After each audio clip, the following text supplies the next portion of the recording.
ಪ್ರತಿಯೊಂದು ಹಾಸ್ಟೆಲ್ಗೂ ಕೂಡ ವಿಸಿಟ್ ಮಾಡ್ತೀನಿ, ಪ್ರತಿಯೊಂದು ಹಾಸ್ಟೆಲ್ಗೂ ಕೂಡ ವಿಸಿಟ್ ಮಾಡ್ತೀನಿ, ಪ್ರತಿಯೊಂದು ಹಾಸ್ಟೆಲ್ಗೂ ಕೂಡ ವಿಸಿಟ್ ಮಾಡ್ತೀನಿ.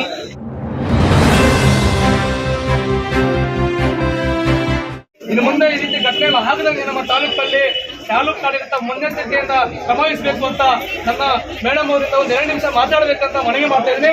ಎಲ್ಲರೂ ಕೇಳಿಸ್ಕೋಬೇಕು, ಸೈಲೆಂಟ್. ಮುಳಬಾಗಿಲು ತಾಲೂಕಿನಲ್ಲಿ ಮೊರಾರ್ಜಿ ದೇಸಾಯಿ ವಸತಿ ಶಾಲೆಯ 4 ಜನ ಮಕ್ಕಳು ತೀರ್ಕೊಂಡಿರ್ತಾರೆ.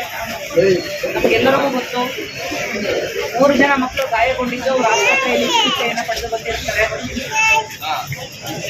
ಇವತ್ತು ನಮ್ಮ ಮುಳಬಾಗಿಲು ತಾಲೂಕಿನಲ್ಲಿ ನಡೆದಿರ್ತಕ್ಕಂಥ ಒಂದು ವಿಷಾದನೀಯ ಘಟನೆ ಇದು. ಇನ್ನು ಮುಂದೆ ಈ ರೀತಿ ಯಾವುದೇ ಅವಘಡಗಳು ಸಂಭವಿಸದಂತೆ ಎಲ್ಲ ಶಿಕ್ಷಕರು ಕೂಡ ಮುನ್ನೆಚ್ಚರಿಕೆಯನ್ನು ತೆಗೆದುಕೊಂಡು ಮುನ್ನಡೆಯಬೇಕಾಗಿರುತ್ತದೆ. SFI ಸಂಘಟನೆಯ ವತಿಯಿಂದ ಇವತ್ತು ಈ ಒಂದು ಮನವಿ ಪತ್ರವನ್ನು ಕೊಟ್ಟು ಇದನ್ನ ಮುಖ್ಯಮಂತ್ರಿಗಳಿಗೆ ಕಳಿಸ್ಕೊಡ್ಬೇಕು ಅಂತ ಹೇಳ್ತಿದ್ದಾರೆ. ಖಂಡಿತವಾಗ್ಲೂ ಕೂಡ ಇದನ್ನ ನಾನು 2 ದಿನ 3 ದಿನ ಮಾಡೋದಿಲ್ಲ. ಈ ತಕ್ಷಣ ಈಗಲೇನೆ ನಾನು ಜಿಲ್ಲಾಧಿಕಾರಿಗಳಿಗೆ ಈ ಪತ್ರವನ್ನು ಕಳಿಸ್ಕೊಡ್ತೀನಿ. ಅವರ ಮುಖಾಂತರ ಮುಖ್ಯಮಂತ್ರಿಗಳಿಗೆ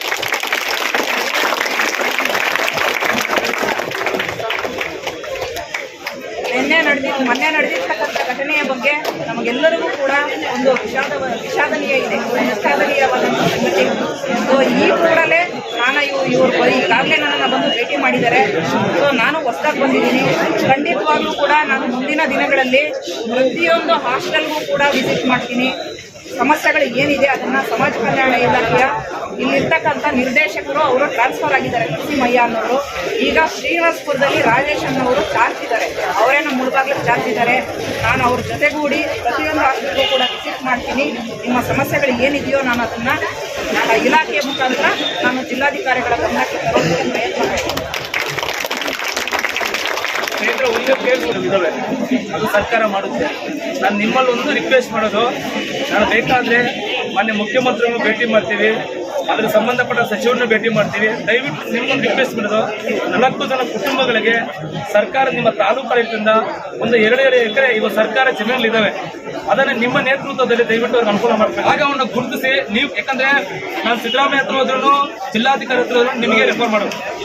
ಆ ಕಾರಣಕ್ಕಾಗಿ ದಯವಿಟ್ಟು ನೀವು ಮಕ್ಕಳಿಗೆ ಒಂದು 2 ಎಕರೆ ಜಮೀನನ್ನ ಅವ್ರ ಕುಟುಂಬಕ್ಕೆ ಮಂಜೂರು ಮಾಡೋದಕ್ಕೆ ನಾವು ಸರ್ಕಾರದಿಂದ ಮಾಡಿಸ್ತೀವಿ. ನೀವು ಅದನ್ನು ಗುರುತಿಸ್ಕೊಡ್ಬೇಕು ಅಂತ ಮನವಿ ಮಾಡ್ತೇವೆ. ಅದೊಂದು ಅನುಕೂಲ ಮಾಡಿ. ಯಾಕಂದ್ರೆ ಕನಿಷ್ಠ ಅವರು ಮೆಮೊರಿಯಾಗಿ ನನ್ನ ಮಗು ಸಾವಿಕ್ಕಾಗಿ ಒಂದು 2 ಎಕರೆ ಜಮೀನು ಕೊಟ್ಟಿದ್ರೆ ಇದರಿಂದ ಅವರು ಜೀವನ ಮಾಡ್ಕೊತೀನಿ ಅಂತ ಒಂದು